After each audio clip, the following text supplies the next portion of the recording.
வாமா. என்னம்மா, வீடெல்லாம் சுத்தி காமிச்சிட்டியா? காமிச்சிட்டமா. ரேவதி, நான் அது ஒன்னு சொன்னா கேப்பியா? சொல்லுங்கம்மா, என்ன விஷயம்? உன் தாத்தா குடும்பத்துக்கும் நம்ம குடும்பத்துக்கும் ரொம்ப நாளா பகை இருக்கிறது உனக்கே நல்லா தெரியும்.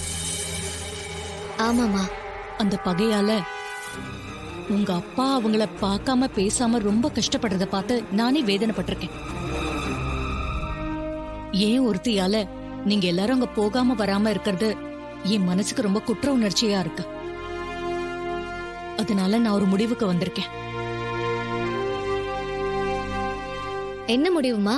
உனக்கும் கார்த்திக்கும் கல்யாணம் பண்ணி வைக்கலான்னு இருக்கேன்.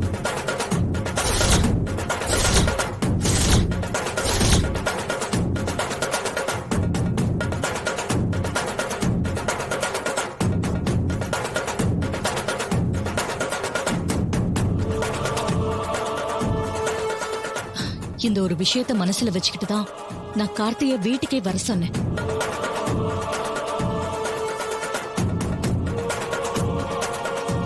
என்னம்மா, நான் பேசிக்கிட்டே இருக்கேன், நீ அமைதியாவே இருக்கியே.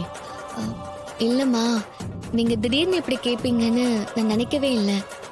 அதான் என்ன சொல்றதுன்னு தெரியாம இருக்கேன். நான் நல்லா யோசிச்சுதான் இந்த முடிவுக்கே வந்திருக்கேன். நீ கார்த்தியை பார்க்கணும்னு ஆசைப்பட்ட, அதுக்காக என்கிட்ட போராடுன.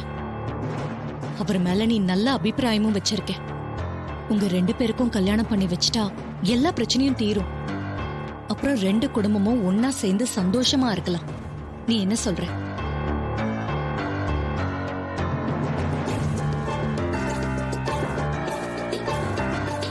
ரேவதி, இது உன் வாழ்க்கை பிரச்சனைமா.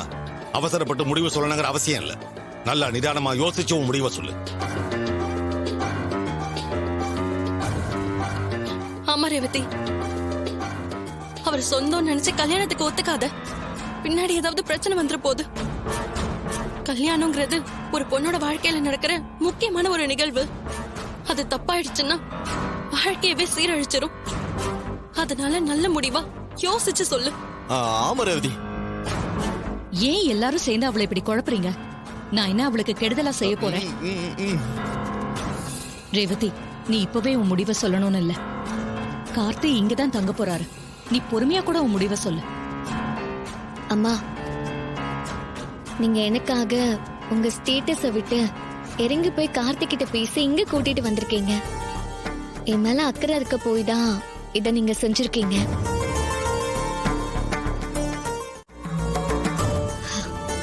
அது ஏன் கல்யாணம் மூலமா நடக்கும்னா அது எனக்கு சந்தோஷம் தானே. அதனால நான் இந்த கல்யாணத்துக்கு சம்மதம் சொல்றேன்.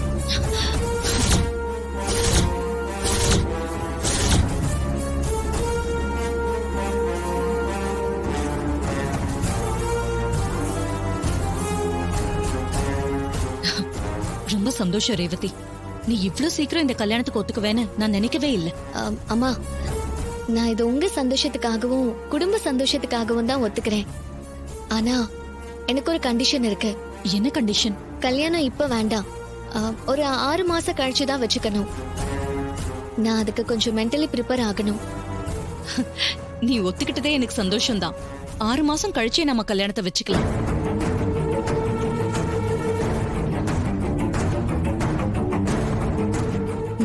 சரிம்மா. லேசா தலைவலிக்கிற மாதிரி இருக்கு. நான் ரெஸ்ட் எடுக்கிறேன். சரி, நீ போய் ரெஸ்ட் எடு.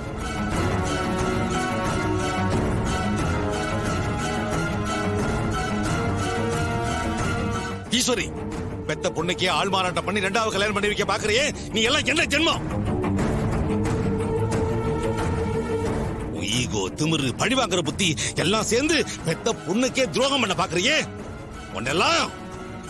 நீங்க என்ன வேணாலும் பேசிக்கோங்க. ஏன் பொண்ணோட வாழ்க்கை நான் நினைச்ச மாதிரி தான் அமையணும். அதுக்காக நான் எந்த எல்லைக்கு வேணாலும் போவேன். ரேவதியே இந்த கல்யாணத்துக்கு ஒத்துக்கிட்டா நீங்களா எதுக்கு கொதிக்கிறீங்க? நான் இப்ப சொல்றேன், நல்லா கேட்டுக்கோங்க. என்ன மீறி ரேவதி கிட்ட உண்மையை சொல்லலாம்னு நினைச்சீங்க, புருஷன் புள்ளன்னு கூட பார்க்க மாட்டேன். நான் எந்த எல்லைக்கு வேணாலும் போவேன்.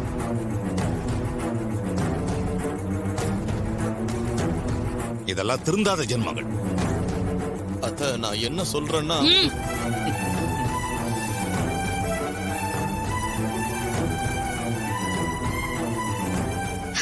அத்த கலக்கிட்டீங்க. உங்க பொண்ணு கிட்ட தந்திரமா பேசி கல்யாணத்துக்கு ஒத்துக்க வச்சிட்டீங்க. உங்க வீட்ல இருக்கிறவங்களோட வாயவும் அடைச்சிட்டீங்க. உண்மையிலேயே நீங்க பெரிய ஆளுதான். எங்க தட்டினா என்ன நடக்கும்னு இந்த சாமுண்டீஸ்வரிக்கு நல்லா தெரியும். இந்த வீட்ல நான் நினைச்சதுதான் நடக்கும், நான் வச்சதுதான் சட்டம். சூப்பர் ஆண்டி, உங்க திறமை யாருக்குமே வராது. உங்களை மாதிரி சாதிக்க எல்லாராலையும் முடியாது. மருது, என்ன பாராட்டுறது பெரிய விஷயம் இல்ல. நீ 6 மாசத்துக்குள்ள ரேவதி கூட நெருங்கி பழகி அவ மனசுல ஆழமா இடம் பிடிக்கணும். அதுதான் இப்ப முக்கியம். கவலைப்படாதீங்க ஆண்டி, 6 மாசம் என்ன, ஒரே மாசத்துல ரேவதி மனசை நான் மாத்தி காட்டுறேன்.